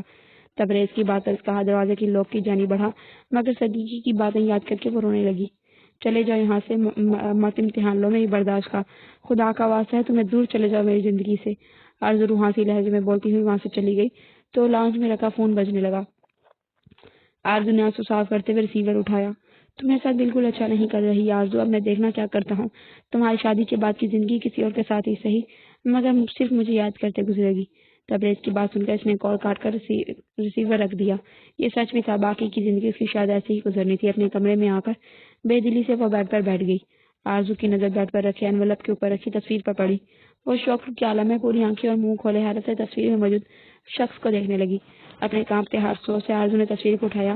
وہ ابھی بھی شوق کی کیفیت میں تصویر میں موجود اپنے لیے منتخب کیے جانے والے مرد کو نہیں بلکہ اپنے لیے منتخب کی جانے والی سزا کو دیکھ رہی تھی جس کے ماں باپ نے اس کے لیے تجویز کی تھی۔ ہاشم کی تصویر دیکھ کر آرزو کو اپنے آنکھوں کے سامنے اندھیرا چھاتا محسوس ہونے لگا۔ پہلے بھی اس کا یہی کام تھا، جب وہ ہوٹل میں موجود اپنے آفس کے کمرے میں فری بیٹھا ہوتا تب لیپ ٹاپ کی اسکرین پر ہیر پیلس کا جائزہ لینے لگ جاتا۔ حفاظتی اقدامات کو مد نظر رکھتے ہوئے اس نے پورے ہیر پیلس میں جگہ جگہ خفیہ کیمرے نصب کیے ہوئے تھے تاکہ وہ شہر سے بھی دور ہو تو یہاں کی ہر پل کی خبر رکھ سکے۔ عباس نے کیمرے کی آنکھ سے دیکھا، بیسمنٹ میں موجود بے ہوشی کا انجیکشن دیے جانے کے باعث اس وقت بیڈ پر بے ہوش لیٹا تھا، جبکہ ابھی کس وقت مین گیٹ پر پہرے دار کو کچھ سمجھانے میں لگا ہوا تھا۔ ہال میں موجود فرغت بھی معمول کی طرح ملازموں پر نظر رکھے ہوئے انہی سے صحیح کام کرنے کی تلقین دیتی نظر آ رہی تھی، جبکہ اسے اپنے بیڈ روم میں اس کی بیوی اس وقت بیڈ پر آلتی پالتی مار کر بیٹھی ہوئی کسی گہری سوچ میں گم تھی۔ اس کا ناشتہ 4 قدم کے فاصلے پر موجود میز پر رکھا ہوا تھا، جس کو اس نے ابھی تک دیکھنے کی زحمت نہیں کی تھی۔ بہت ضدی لڑکی ہے یہ، عباس نفی میں سر ہلا کر خود سے بولتا ہوا ہیر کی پکچرز کو زوم کرتا اپنے موبائل سے فرغت بی کو کال ملانے لگا۔ کیا کر رہی ہیں آپ اس وقت؟ عباس لینڈ لائن پر کال ملا کر فرغت بی کی آواز سنتا ہوا ان سے پوچھنے لگا۔ جیسے آپ کو تو علم ہی نہیں ہے۔ 1 منٹ توفیق، اگر کمرے میں صفائی کر لی ہو تو لان میں جا کر خشک پتے اٹھاؤ اور پورے لان کی صفائی کرو، اور فرحانہ کو بول دو کہ شام کے لیے یخنی ابھی سے چڑھا دے، سارے برتن دھو کر واپس اپنے گھر جائے۔ جی بولیے شہرباز، آپ نے کس لیے کال کی؟ فرغت بھی اپنی ہدایت ملازمہ کو دیتی ہوئی مصروف انداز میں بات سے پوچھنے لگی۔ آپ نے ابھی تک چیک نہیں کیا کمرے میں جا کر اس نے ناشتہ کیا بھی ہے کہ نہیں؟ عباس کا جملہ فرغت بھی کو چونکا گیا۔ اس سے پہلے عباس ہوٹل میں بیٹھ کر ہیر پیلس کے صرف ایک ہی فرد کے بارے میں جاننے کے لیے فون کیا کرتا تھا جو اس وقت بے ہوشی کے انجیکشن کے سبب بھی ہوش میں نہ تھا۔ آپ نے تو لازمی چیک کر لیا ہوگا، بتائیے پھر میرے لیے کیا حکم ہے؟ عباس فرغت بی کی بات پر چند سیکنڈ کے لیے خاموش ہو گیا۔ وہ آج ضد کر رہی تھی یہاں سے واپس جانے کے لیے۔ عباس آہستہ لہجے میں فرغ عبید کو بتانے لگا۔ اس کا لہجہ جذبات اور احساس سے گندھا ہوا تھا، جس پر فرغ عبید دوبارہ چونکی۔ اور عباس ایسا نہیں چاہتے نا؟ فرغ عبید عباس سے پوچھنے لگی تو عباس فوراً سیدھا ہو کر بیٹھ گیا اور خود پر کنٹرول کرتا ہوا بولا، میں ایسا کیوں چاہوں گا اس سے؟ اس لیے تو میں اسے یہاں نہیں بلایا کہ وہ بھاگ کر دوبارہ انہیں کے پاس چلی جائے۔ مجھ سے میری ہیٹ کو چھینا گیا تھا، میں ان سے ان کی ہیٹ چھین لوں گا، ترسا ڈالوں گا جیسے خود اتنے برسوں سے ترستا آ رہا ہوں۔ عباس کا لہجہ اب کی بار کسی بھی احساس سے عاری تھا۔ فرغ عبید لمبی سانس کھینچتی ہوئی بولی، مجھے لگتا ہے وہ پریشان ہے، آج اس نے کچھ دیکھا ہے تبھی الجھ گئی ہے۔ فرغ عبید نے جو محسوس کیا وہ عباس کو بتانے لگی تو عباس فرغ عبید کی بات سن کر فوراً بولا، تو آپ جا کر اس کی پریشانیاں کم کریں، اس کی الجھنیں دور کریں۔ عباس کی بات پر فرغ عبید کو تعجب ہوا، مطلب ان کی ساری الجھنیں دور کر دوں؟ فرغ عبید عباس کو جملہ روانی میں دہراتی ہوئے اس سے پوچھنے لگی۔ فرغ عبید نے صرف الجھنیں دور کرنے کو کہا ہے، ان الجھنوں کو سلجھانے کا نہیں بولا۔ باقی آپ سمجھدار ہیں میں کیا کہہ رہا ہوں، آپ اچھی طرح سمجھ گئی ہوں گی۔ عباس پیچھے کرسی سے ٹیک لگاتا ہوا بولا، ٹھیک ہے میں کمرے میں جاتی ہوں ملازموں سے فارغ ہونے کے بعد۔ فرغ عبید فون رکھنے سے پہلے بولی، ناشتہ کروا دیجیے گا اس کو یاد سے۔ عباس نے ہیٹ کی فکر میں بولتے ہوئے خود فون رکھ دیا۔ آج میں آپ لوگوں کو 3rd ایپیسوڈ بھی سناؤں گی، مطلب میں پہلے 2 ایپیسوڈز ڈیلی دیتی تھی، آج میں کوشش کر رہی ہوں کہ ایپیسوڈ نمبر 7 بھی ساتھ ہی دے دوں۔ تو ابھی تک آپ نے ہمارے چینل سبسکرائب نہیں کیا تو سبسکرائب کریں یار، بولنے میں بہت محنت لگتی ہے۔ تو چلیے اسٹارٹ کرتے ہیں ایپیسوڈ نمبر 7۔ ابھی تک ایسے ہی بیٹھی ہیں آپ، ناشتہ نہیں کیا آپ نے؟ میں نے آپ کو بتایا بھی تھا کہ شیرواز کو ضدی لوگ زیادہ پسند نہیں ہیں۔ فرغ عبید ہیر کے پاس آ کر اس سے بولی۔ ناشتے کی ٹرے اٹھا کر انہوں نے ساتھ کھڑی فرحانہ کو دی۔ فرحانہ ٹرالی میں موجود دوپہر کا کھانا میز پر رکھ چکی تھی۔ مجھے بھی ایسے لوگ سخت ناپسند ہیں جب زبردستی کے فیصلے دوسروں پر مسلط کر کے خوش ہوتے ہوں۔ اب آج جو میرے ساتھ کر رہے ہیں وہ بالکل ٹھیک نہیں ہے۔ ہیر اکھڑے ہوئے لہجے میں بنا ڈرے فرغ عبید سے بولی۔ ان چند دنوں میں اتنا تو وہ جان گئی تھی کہ عباس فرغ عبید سے کافی قریب تھا۔ ہیر پیلس میں فرغ عبید کا درجہ ملازموں جیسا ہرگز نہیں تھا، بلکہ بہت سے اختیارات فرغ عبید کو حاصل تھے۔ وہ عباس سے بنا پوچھے ملازموں پر اپنی مرضی صادر کرتی۔ عباس کچھ نہیں بولتا۔ ایسی کون سی اپنی مرضی شیر عباس آپ کے ساتھ کر رہے تھے جس پر آپ خوش نہیں ہیں؟ فرغ عبید ہیر کو دیکھتی ہوئی صوفے پر بیٹھ کر اس سے پوچھنے لگی تو ہیر فوراً بولی، وہ مجھے یہاں سے جانے نہیں دے رہے، میں اپنے گھر جانا چاہتی ہوں تھوڑے دنوں کے لیے، کیونکہ مجھے عجیب وحشت محسوس ہوتی ہے اس جگہ پر۔ ہیر اپنے ساتھ ہوا پہلے دن کا واقعہ ان کو نہیں بتا سکتی تھی۔ جو اس کے ساتھ یہاں پہلی رات ہو چکا تھا وہ خود بھی بھول جانا چاہتی تھی۔ ہیر کی بات سن کر فرغ عبید صوفے سے اٹھ کر اس کے پاس چلی آئیں اور چاولوں سے بھری پلیٹ ہیر کو تھماتی ہوئی بولی، جب ایک لڑکی کو شادی کر کے رخصت کیا جاتا ہے تو اس لڑکی کے والدین اس کو یہی سمجھاتے ہیں کہ اب اس لڑکی کا اصلی گھر اس کے شوہر کا گھر ہے، اور ہر لڑکی نئی جگہ پر ایڈجسٹ کرنے میں تھوڑا پریشان ہوتی ہے۔ پھر آہستہ آہستہ اس لڑکی کو اپنے شوہر کے گھر کی عادت ہو جاتی ہے۔ فرغ عبید ہیر کو سمجھانے کے انداز ساتھ ساتھ ان کو کھانا کھانے کا اشارہ کرنے لگی۔ وہ بڑی تھی ہیر تبھی ان کی بات مانتے ہوئے چند لقمے منہ میں ڈال کر پلیٹ سائڈ پر رکھ دی۔ یہ جگہ منحوس ہے، آگ سے بزردہ ہے، اس بات میں کتنی سچائی ہے؟ پلیز مجھے سچ جاننا ہے آپ سے۔ ہیر اپنے اندر ابھرتے سوالات کا جواب چاہتی تھی جو معلوم نہیں عباس اس کو دیتا یا نہیں۔ تبھی وہ فرغ عبید سے پوچھنے لگی، ایسے یہاں کے بسنے والے مقامی لوگ مانتے ہیں مگر ایسا کچھ نہیں ہے۔ فرغ عبید ہیر کو جواب دیتی ہوئی بولی تو ہیر نے فوراً دوسرا سوال داغا، مائیکل کون تھا؟ کیا اس کی موت کا تعلق اس جگہ سے ہے؟ ہیر کے پوچھنے پر فرغ عبید دوبارہ بولی، مائیکل کرسچن لڑکا یہاں کام کرنے آیا تھا، لیکن اس کی موت اس جگہ سے کوئی لینا دینا نہیں ہے، اور اس کی موت کا ذمہ دار کوئی جنگلی جانور تھا۔ مائیکل کا سر جنگل سے برآمد ہوا تھا جبکہ باقی دھڑ ابھی تک لاپتہ ہے، لیکن مائیکل کی ماں ہر دوسرے شخص کو یہی کہتی پھرتی ہے کہ مائیکل کی موت کا ذمہ دار ہیر پیلس میں موجود آصف ہے۔ فرغ عبید ہیر کی الجھن دور کرتی ہوئی اسے بتانے لگی، جیسے کہ ان کو حکم دیا گیا تھا، ہاگنیس کا کاریڈور میں ایسا کیا ہے جو وہاں پر کسی کو بھی جانے کی اجازت نہیں ہے، اور آج آپ اس کمرے میں کیا کر رہی تھی؟ ہیر کے ذہن میں مچلتا ہوا ایک اور سوال زبان پر آیا۔ اگر کسی دوسرے کو کسی کام کے لیے منع کیا جاتا ہے تو وجہ یہی ہوتی ہے کہ وہ شخص نقصان نہ اٹھائے۔ حال کے اس پورشن میں موجود کمروں میں صرف پرانا ناکارہ سامان موجود ہے اور کچھ ایسی بوتلیں جن میں ایسے خطرناک کیمیکلز اور زہریلے کیڑے مکوڑوں کی دوائیں موجود ہیں جس سے انسان کو نقصان پہنچ سکتا ہے۔ جہاں برتن پرانا سامان کاٹ کباڑ رکھا ہو تو وہاں ملازموں کا کام، اس لیے اس حصے میں کسی بھی ملازم کو جانے کی اجازت نہیں ہے۔ اور رہی میرے اس کمرے سے نکلنے کی بات، تو اس پورے ہس پیلس کے چپے چپے کی نگرانی میری ذمہ داری ہے۔ آپ مجھے ہر اس جگہ پار پائیں گی جہاں باقی دوسروں کو جانے کی اجازت نہیں۔ فرغ عبید اپنے طور پر ہیر کو بہت کچھ جتاتی ہوئی بولی، مگر ان کے تاثرات ایسے تھے ہیر کے دل میں ابھی بھی کوئی شک و شبہ باقی ہے تو وہ پوچھ لے۔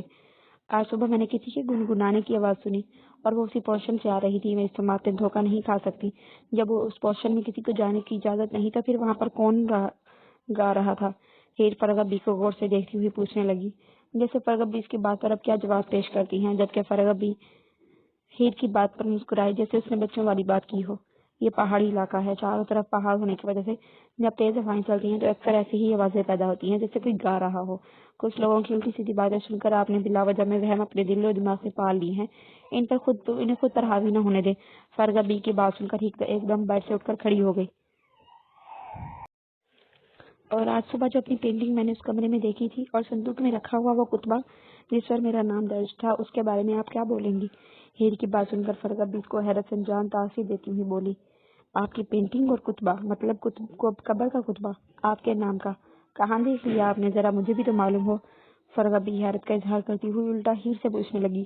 اسی کمرے میں جہاں وہ بوتلیں، پرانا کاٹ کا بار کا سامان موجود ہے.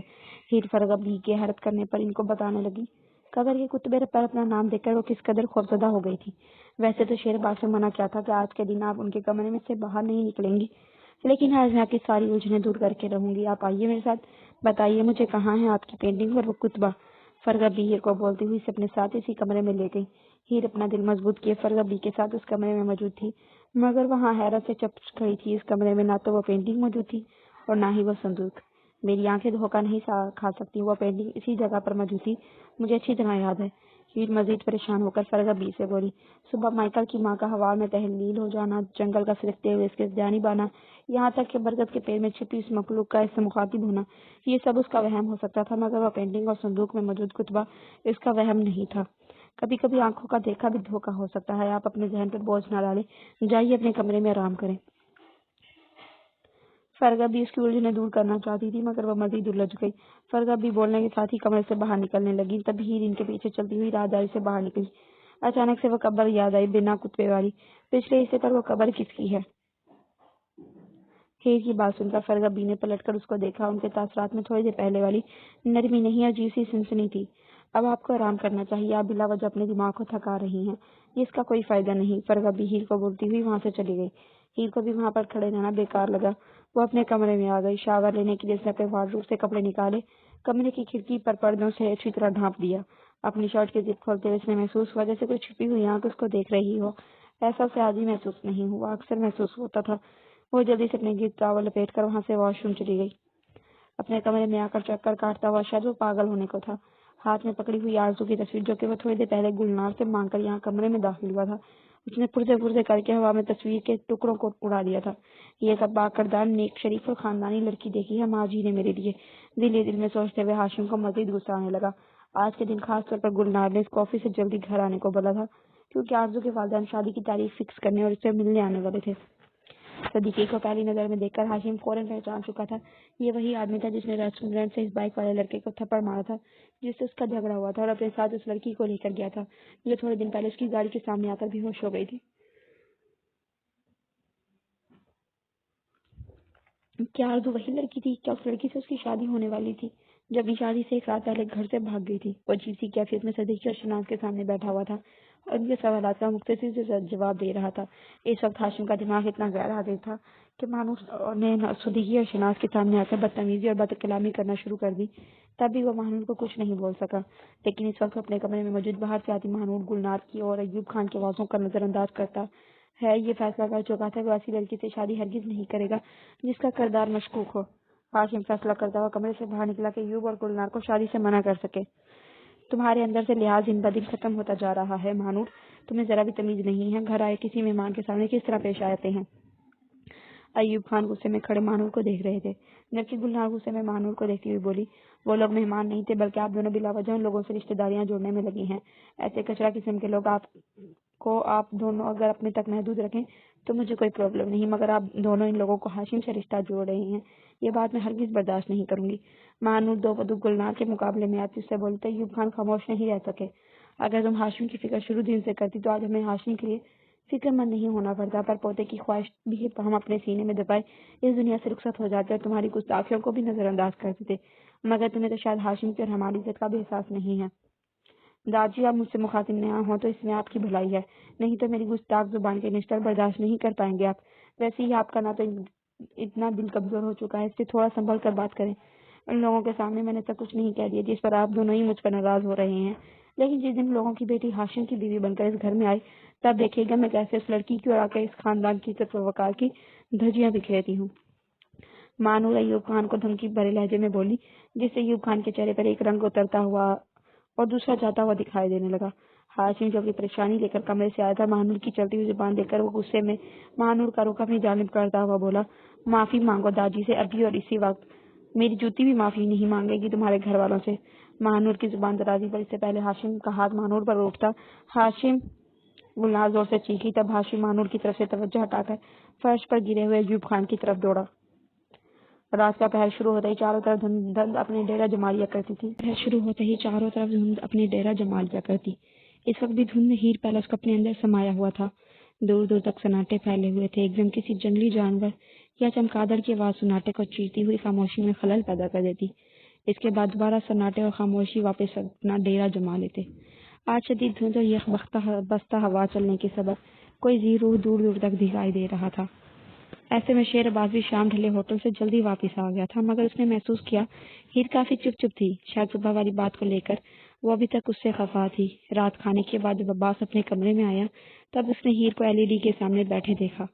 ہیر عباس کی موجودگی کا نوٹس لیے بغیر اسکرین پر نظر جمائے بیٹھی تھی، تبھی عباس خود سے ہیر سے گویا ہوا، یہ بھلا کوئی دیکھنے کی چیز ہے؟ مجھے تو کافی بور کر دیتے ہیں ایسے پروگرامز۔ عباس اسکرین پر اینیمل پلانٹ چینل دیکھ کر تبصرہ کرتا ہوا ہیر سے بولا، جو جانوروں کے متعلق کافی دلچسپی سے سن رہی تھی، یا پھر عباس کو بھرپور طریقے سے نظر انداز کرنے کے لیے اسکرین پر چلتا ہوا پروگرام کافی غور سے دیکھ رہی تھی۔ آپ کو تو شاید اپنے کمرے میں میری موجودگی بھی بور کر دیتی ہوگی، یہ اب آپ کی کس بدقسمتی کہ آپ کو میری جیسی بیوی ملی۔ ہیر عباس کی جانب دیکھے بغیر اس پر تبصرہ کرتی ہوئی بولی، جس پر عباس کے ہونٹوں پر مسکراہٹ دوڑ گئی۔ تم مجھے میری کمرے میں اپنی موجودگی کا احساس دلاتی ہی کب ہو؟ یا تو اس LCD کے آگے بیٹھ جاتی ہو یا پھر الماریوں میں گھس کر کچھ نہ کچھ کنگھالتی رہتی ہو۔ جب ان دونوں چیزوں سے تمہارا دل بھر جائے تو موبائل پر فضول قسم کی گیم کھیلتی رہتی ہو۔ عباس عمر ڈالنے والی مسکراہٹ کو چھپاتا ہوا سیریس ہو کر ہیر سے بولا تو ہیر اسکرین پر جمی اپنی نظریں ہٹا کر عباس کو دیکھنے لگی۔ آپ نے تو مجھے بڑا ہی کوئی اپنی موجودگی کا احساس دلاتے ہیں۔ غلطی سے اگر ہوٹل سے جلدی واپس آ جائیں تو اپنا آفس یہی کمرے میں کھول کر بیٹھ جاتے ہیں۔ اگر اس بیکار سے لیپ ٹاپ سے آپ کو فرصت ملے تو اس ایبک کے ساتھ یا پھر اکیلے ہی باہر واک پر چلے نکلتے ہیں۔ ہیر عباس کے شکوہ کرنے پر الٹا طنز کرتی ہوئی عباس سے بولی، یہ تو غلط بات ہے یار، واک پر چلنے کے لیے ہر بار میں ایبک سے پہلے تم سے پوچھتا ہوں اور تم ہر بار ہی مجھے منع کر دیتی ہو۔ عباس ہیر کو ٹوکتا ہوا بولا اور ساتھ ہی اس نے ریموٹ کنٹرول اٹھا کر LED آف کرنا چاہی تو ہیر نے عباس سے ریموٹ چھین لیا۔ کیونکہ مجھے اتنی سنسان جگہ پر اتنے سرد موسم میں واک کرنا پسند نہیں ہے، اس لیے نہیں جاتی میں آپ کے ساتھ۔ اب آپ خاموش ہو کر مجھے ان ببر شیروں کو دیکھنے دے۔ ہیر عباس سے بولتی ہوئی اپنی توجہ دوبارہ اسکرین کی جانب کر چکی تھی۔ صبح وہ بگڑے ہوئے موڈ میں کتنی دل دکھانے والی باتیں کر رہا تھا اور اب کیسے فری ہو رہا تھا۔ اچھا ہی تھا جب وہ اس وقت اس کو لفٹ نہیں کروا رہی تھی۔ تمہارے سامنے جو بیٹھا ہے وہ بھی ببر شیر سے کم نہیں۔ میرے خیال میں تمہیں اس شیر پر زیادہ غور کرنا چاہیے جو تمہارا اپنا ہے، تمہارے پاس موجود ہے۔ عباس بیٹھ کے کراؤن سے ٹیک لگائے نیم دراز ہوا ہیر کو دیکھتا ہوا بولا تو ہیر آئیبرو چکا کر عباس کو دیکھنے لگی۔ اس شعر میں ایسی کوئی خاص بات نہیں ہے، مجھے ان شعروں کے متعلق جاننے میں زیادہ دلچسپی ہے۔ ہیر اسکرین کی طرف انگلی سے اشارہ کرتی ہوئی عباس کو جتاتی ہوئی بولی، ان شعروں کے متعلق ساری معلومات میں دے دیتا ہوں تمہیں، بتاؤ کیا جاننا چاہتی ہو تم؟ عباس ہیر کے قریب تھوڑا سرکتا ہوا بولا تو ہیر نے بنا کچھ بولے ریموٹ کا والیوم تیز کر دیا تاکہ عباس اسے مزید ڈسٹرب نہ کرے۔ اب یہ نر اپنی مادہ کے پاس جانے کے لیے تیار ہے۔ اسکرین پر ڈبنگ کی آواز کے ساتھ اب جو سین سٹارٹ ہونے لگا تھا، ہیر کے ہاتھ پاؤں پھولنے لگے، وہ بری طرح شرمندہ ہو گئی، جبکہ عباس ہیر کے فیس ایکسپریشن دیکھ کر محفوظ ہونے لگا۔ ہیر کا شرم سے سرخ چہرہ دیکھ کر عباس نے ریموٹ ہیر کے ہاتھ سے لے کر سوئچ آف کا بٹن دبا دیا تو اسکرین پر تاریکی چھا گئی۔ اب کی بار ہیر نے احتجاج نہیں کیا۔ تمہارے شعر میں کیا خاص بات ہے؟ اس کا تم تبھی پتہ لگا سکتی ہو جب اب تم اپنے شعر میں دلچسپی لو، اور آج شعر عباس چاہتا ہے کہ اس کی مادہ دل و جان سے اس میں دلچسپی لے۔ عباس نے بولتے ہوئے ہیر کو اپنے بازو سے پکڑ کر اپنی جانب کھینچا۔ عباس کے کھینچنے پر ہیر ایک ہی جست میں عباس کے سینے سے ٹکرائی۔ عباس بیڈ پر لیٹا ہوا تھا جبکہ ہیر مکمل طور پر اس کے سینے پر جھکی ہوئی تھی۔ دونوں کے دل زور سے دھڑکے، دونوں ایک دوسرے کی دھڑکنوں کو صاف محسوس کر سکتے تھے۔ عباس چھوڑے مجھے، کتنا ٹائم گزر چکا ہے، اب ہمیں سونا چاہیے۔ ہیر عباس کے اوپر جھکی ہوئی مکمل طور پر عباس کی گرفت میں تھی۔ ہیر کے اٹھنے کی کوشش عباس ہیر کے نازک کمر پر اپنی بازو مائل کر کے ناکام بنا چکا تھا۔ اس بات کا تمہیں احساس کرنا چاہیے، واقعی کتنا وقت گزر چکا ہے۔ اتنے دنوں میں تمہاری شرم اور جھجک کو ختم ہو جانا چاہیے۔ عباس ہیر سے بولتا ہوا اسے نرمی سے بیڈ پر لیٹا کر اس کے اوپر جھکا۔ ہیر کا دل زور سے دھڑکا، ساتھ ہی اسے وہ بھیانک رات یاد آئی جب وہ پہلی بار ہیر پیلس آئی تھی۔ اپنے چہرے پر عباس کی انگلیوں کا لمس محسوس کر کے وہ اپنی سوچوں سے واپس لوٹی۔ عباس، مجھے آپ کو کچھ بتانا ہے، کچھ بہت ضروری۔ ہیر کچھ سوچ کر فیصلہ کرتے ہوئی بولی، یہ بات شاید کوئی شوہر برداشت نہیں کر سکتا، مگر وہ عباس کو دھوکے میں کیسے رکھ سکتی تھی؟ میں اس وقت کچھ بھی سننے کے موڈ میں نہیں ہوں ہیر۔ شروع دن سے میں نے تمہاری گریس کو محسوس کر کے تمہیں وقت دیا، اب تمہیں میرا بھی خیال کرنا چاہیے۔ عباس ہیر کے چہرے پر جھکا، اس کی ہونٹوں پر انگلیاں پھیرتا ہوا بولا تو ہیر خاموش ہو گئی۔ عباس گہری نگاہوں سے ہیر کا چہرہ دیکھتا ہوا اس کے ہونٹوں پر جھکا۔ عباس کے اس عمل پر ہیر خود میں سمٹ کر رہ گئی۔ جذبات کا ایک طوفان تھا جو ان دنوں کو اپنے ساتھ بہا لے جاتا اگر دروازے پر دستک نہ ہوتی۔ کون؟ رات کے اس پہر کسی کا بیڈ روم میں دستک دینا یعنی کوئی ایمرجنسی تھی۔ عباس بیڈ سے اٹھ کر دروازہ کھولنے لگا، تب تک ہیر بھی سنبھل چکی تھی۔ سر، ایک بری خبر ہے، ہوٹل میں آگ لگ چکی ہے، ابھی عامر کی کال آئی تھی، اسی نے مجھے انفارم کیا ہے۔ عابد گھبراہٹ میں مبتلا عباس کو بتانے لگا، واٹ؟ عباس شوق کے عالم میں کچھ بول بھی نہیں سکا۔ ہیر، جیکٹ دو جلدی سے میری۔ عباس کمرے میں آ کر ہیر سے پریشان لہجے میں بولتا ہوا اپنا والیٹ اور موبائل اٹھانے لگا، جبکہ ایبک ابھی تک کمرے کے دروازے پر ہی موجود تھا۔ عباس، آگ کیسے لگ گئی ہوٹل میں، پلیز بتائیں مجھے۔ ہیر عباس کو جیکٹ تھماتی ہوئی خود بھی پریشان ہو کر پوچھنے لگی، کیونکہ چہرے سے عباس کافی زیادہ ڈسٹرب لگ رہا تھا۔ یہ تو وہاں پہنچ کر معلوم ہوگا، تم میرا انتظار مت کرنا، سو جانا، معلوم نہیں کب واپس آنا ہو میرا۔ عباس عجلت میں جیکٹ پہنتا ہوا ہیر کا پریشان چہرہ دیکھ کر اس سے بولا اور کمرے سے باہر نکلا۔ ڈرائیونگ میں کر لیتا ہوں، دھند کافی ہے آج۔ ایبک عباس کے پاس چلتا ہوا بولا۔ عباس تیز قدم اٹھاتا اور آدھاری سے ہال میں جا رہا تھا، تب ہیر کو عباس کی آواز سنائی دی، تم یہیں رکو، اگر تمہاری ضرورت ہوگی تو میں تمہیں کال کر کے بلا لوں گا۔ ہیر نے افسردہ دل کے ساتھ اپنے بیڈ روم کا دروازہ بند کیا۔ نہ جانے آگ سے ہوٹل کا کتنا حصہ متاثر ہوا ہوگا، عباس کو کتنا نقصان ہوا ہوگا۔ ہیر لائٹ بند کر کے بیڈ پر لیٹ گئی۔ نیند نہ جانے کب اس پر مہربان ہوئی، ہیر کو خبر بھی نہ ہو سکی، لیکن اس کا ذہن تب بیدار ہوا جب بھاری بھرکم وجود اس پر مکمل قابض تھا۔ نہ جانے رات کا وہ کون سا پہر تھا، ہیر اندازہ نہیں لگا پائی۔ وہ اس کی گردن پر جھکا ہوا اپنے ہونٹوں سے دیوانہ وار اس کی گردن کو جگہ جگہ چوم رہا تھا۔ عباس، ہیر معاف ہوتے ذہن کے ساتھ عباس کا نام پکارتی ہوئی بولی۔ اپنی شرٹ کھولتے بٹن محسوس کر کے ہیر نے اپنی آنکھیں کھولنی چاہی، مگر کمرے میں اس وقت مکمل اندھیرا تھا۔ آپ واپس کب آئے؟ ہوٹل میں آگ کیسے لگی تھی؟ زیادہ نقصان تو نہیں ہوا؟ سب ٹھیک ہے نا؟ ہیر عباس سے جاننا چاہتی تھی، مگر اس نے ہیر کے بالوں کو مٹھی میں جکڑا۔ ہیر کے منہ سے سسکی نکلی۔ وہ ہیر کے ہونٹوں پر جھکا، اپنی گرم سانسیں ہیر کی سانسوں میں ڈیلنے کے بعد مکمل طور پر ہیر کو اپنی گرفت میں لیے اس پر آہستہ آہستہ قابض ہو چکا تھا۔ ہیر عباس کی دسترس میں بے چین ہونے لگی، مگر وہ عباس کو پیچھے نہیں ہٹا پائی۔